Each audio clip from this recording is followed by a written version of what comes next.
First, the Australian super salesman armed with a bag full of dirty tricks. For almost 30 years, Carl James Asimus has travelled the world spruiking so-called amazing deals and failing to deliver. Ben Fordham has this special investigation. To know that this guy is from Australia, going around the world, taking people for everything they've got, this is someone that can't be trusted, not with a single cent of your money. He is infamous for threatening people, either sue them or bring some type of legal action against them if they even try to do anything about him. He's been so successful over the years because people are scared of him.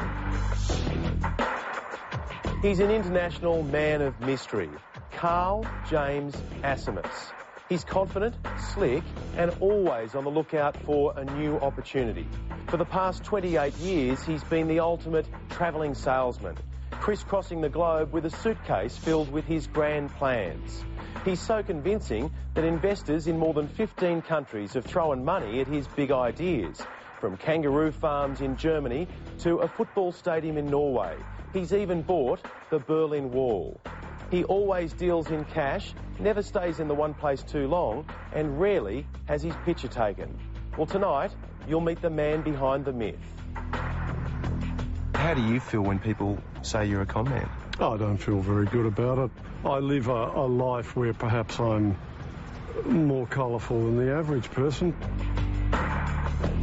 There are two sides to Carl Asimus. The story he likes to portray. Have you got anything to hide? Nothing. Nothing to hide? Nothing, no. And the reality, according to his former friends and associates. Joyce, thank you for talking to me. Can you tell me, what do you know about Carl Asimus? He basically stole from me almost $158,000 total. Joyce Evans is a retired military police officer with the US Navy. Then when he found out that I had 62 acres of property and a nice home, he decided to start working on me into investing in what he called his worldwide businesses, which I have since found out amounted to absolutely nothing. He's done every kind of business you can imagine in every corner of the globe. In Tonga, he had a job with the royal family. In Germany, he bought a castle that was later repossessed. There was another real estate deal in Sweden. In the Czech Republic, a coffee business. Canada, a cats and dogs club. In Britain, he was involved in adventure tours and internet shops. In several American states, eucalyptus plantations. And in Sri Lanka, boats and hotels. Had a Australian sticker on the back of my car of the Australian flag, and some guy started honking and waving his arms at me and pulled down the window, and he introduced himself as another Australian. When Jamie Atlas had that chance encounter with Carl Asimus 3 years ago, he was immediately taken in and convinced to invest in a eucalyptus plantation. Learn from the mistake that I made. If you meet this guy, to run the other way as fast as you can. Mate, I hate to ask, but how much money did you give him? Gave him about 25 grand US, plus a whole bunch of credit card, cash. And I said to him, to his face, you realise that if you take this money and run out on me, that you will cripple me. And to that he said, there's nothing to worry about. Do you mislead people, though? Not knowingly, not intentionally. But you can't say, no, you don't mislead people. You say, I don't intentionally mislead people. Well, if I do mislead people, it's not intentional, so, I mean, I don't know. If it's money he's after, he'll kill you with kindness, he will wine and dine you, but if he can see that there's nothing coming back his way, or you're not taking the bait, then his mood changes with you. This is the man we're looking for? That's Carl James Asimus, yes. Brian Harrington is the latest victim right here in Australia. He claims Carl Asimus misled him on a real estate deal and plenty of other things too. He told me that he had been the advisor to Bill Clinton's administration and King Abubu, that he'd been on Air Force One, and that he was to be taken very seriously and he was to be treated with the utmost respect. Have you travelled on Air Force One? Oh, no, I don't believe so, no. Well, it's not the sort of thing that you would forget. Well, I've just told you I don't believe so. You didn't? Not that I know of, no. He told me the story, and he made me to believe all the time that he was in Livingston that he was working for Australian intelligence, that he was a spy, and that his current duty station was in Cuba. I didn't get any of that, but I did get him being an advisor to different Australian prime ministers.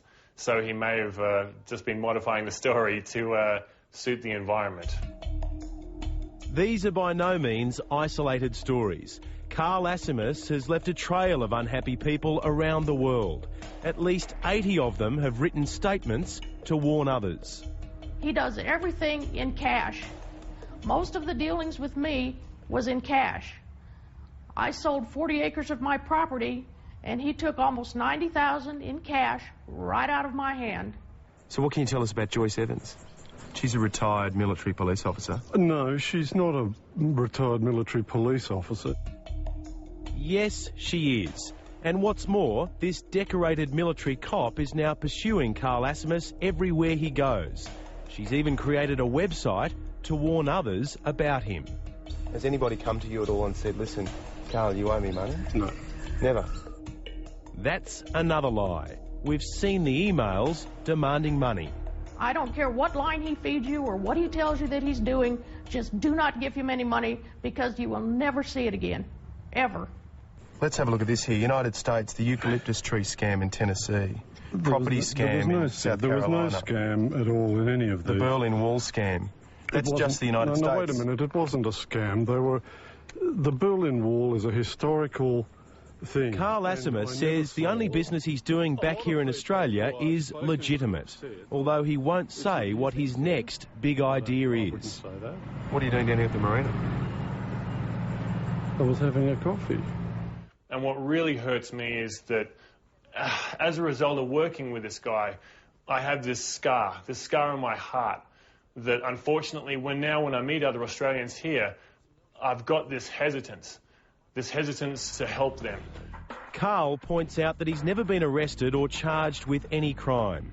His victims say that's because he rarely puts things in writing and is usually long gone before the authorities step in. So are people going to come out of the woodwork when we put your face on TV? Mate, look, if they come out of the woodwork, they come out of the woodwork. And he's come back home to settle down and set up his retirement nest egg on everyone's money. See ya. I'm quite determined that this chase will not end until either he dies or I die. So it will go on the rest of his life. They're after him. Now you've seen his face, memorise it. And if you've had business dealings with Mr. Asimus, we want to know about it. Send us an email or give us a call.